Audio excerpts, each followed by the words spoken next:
Good morning, students. Today we are going to see chapter 6, the properties of seawater.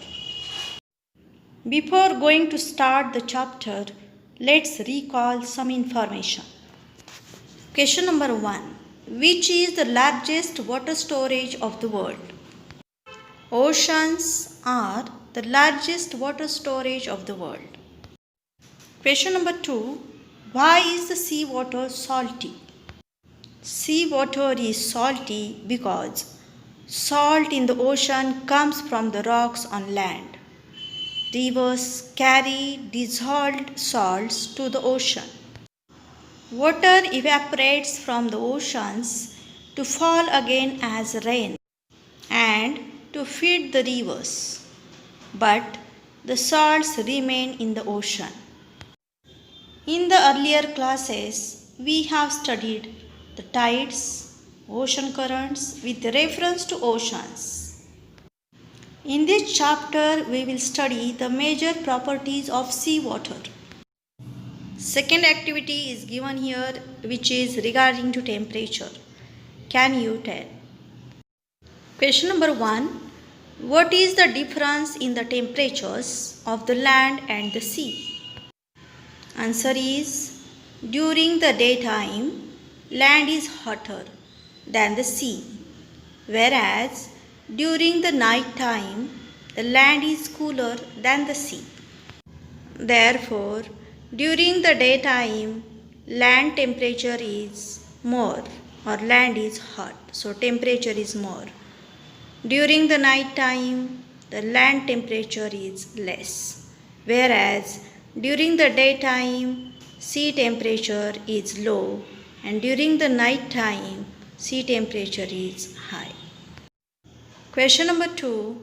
What would be the difference in the temperature of the seawater from the equatorial region to the polar areas? Answer is, latitudinally, the surface temperature of the seawater decreases from the equatorial areas towards the poles. The average temperature in equatorial areas is around 25 degrees Celsius, while it is about 2 degrees Celsius near the poles. Now we are going to see geographical explanation. Temperature is the major property of the seawater. Seawater up to the depth of 500 meters is called as a surface water. The surface temperature of the seawater is not uniform everywhere. Uniform means equal. This is dependent on different factors. As far as latitudinal extent is concerned, that the surface temperature of the seawater decreases from the equatorial area towards the pole region. The average temperature in the equatorial region is about 25 degrees Celsius, while the average temperature in polar region is near about 2 degrees Celsius. Besides temperature, some other factors also greatly affected to the ocean water. Factors such as cyclones, rainfall, sea waves, ocean currents, salinity, pollution, conventional currents, and seasons. These factors are prominently affected to the surface temperature of seawater. In regions where cold ocean currents flow, the surface temperature of ocean water in that area is less. Whereas in regions where warm means hot ocean currents flow, the surface temperature of ocean water increases. It means from the region when there is warm ocean current, temperature increases, whereas when there is cool ocean current or cold ocean current, there is temperature less. Let's understand next activity. Can you tell? The changes in the temperature of seawater with reference to depth in different latitudes is shown in figure 6.1. Look at the graph very carefully and answer the following questions. Question number 1. What is the maximum temperature of the seawater in equatorial areas?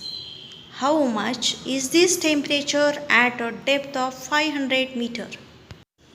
As per the graph, the maximum temperature of seawater in equatorial areas is 18 degrees Celsius. The temperature at the depth of 500 meter is 11 degrees Celsius. Question number 2. What is the temperature of seawater at the sea level in the mid-latitudes? With reference to the graph, the temperature of seawater at the sea level in the mid-latitudes is 14 degrees Celsius approximately. Question number 3. How much has this temperature changed at 1500 meter depth? As per the graph, the temperature is about 5 degrees Celsius at the depth of 1500 meters.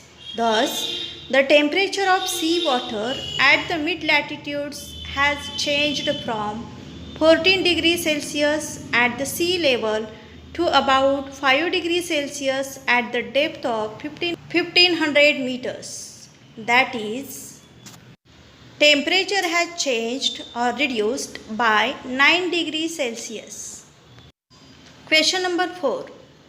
What does the thermal graph for the high latitude say? What is its temperature at 500, 1000 and 1500 meter depths? According to graph, the high latitudes, the temperature of seawater at all depths remains constant at 4 degrees Celsius. And last question, after what depth does the seawater temperature remain stable everywhere? As per the graph, after 2000 meter, the temperature of seawater is uniform everywhere. Uniform means equal. Now we are going to see geographical explanation about the changes occurring in the temperature of seawater according to the depth. While most of the sun rays radiate back from the surface of the sea water, some of them penetrate to certain depth in the water. As a result, the intensity of sun rays, the speed and power of the sun rays decreases with the increasing depth. It means as the depth increased, intensity of sun rays decreased. The temperature decreases up to 2000 meter depth. After 2000 meter depth, the temperature of seawater is equal, uniform everywhere. It is around 4 degrees Celsius everywhere from the equatorial regions to the polar areas. The temperature reduces, means decreases only up to 4 degrees Celsius according to the depth. It means at the greater depth also there is temperature 4 degrees Celsius. Therefore, the water does not freeze at the greater depth. The temperature of seawater changes quickly or rapidly with the depth at the equatorial region. The difference in temperature is less in polar areas because as we know that in polar areas there is temperature below 0 degrees Celsius throughout the year. Therefore, there is difference in temperature is less. Besides these things, there is also difference in open seas and landlocked seas. In the low latitudes, because of the salinity of the landlocked seas is more, the temperature of the landlocked seas is higher than the open seas. Next activity is think about it. Here is given one question. What would have happened if the temperature of the seawater near the seabed would have gone below the freezing point? Students, this activity is for you. So you must find out the answer of given question and write in classwork. In this way, today we have seen some part of this chapter. Thank you.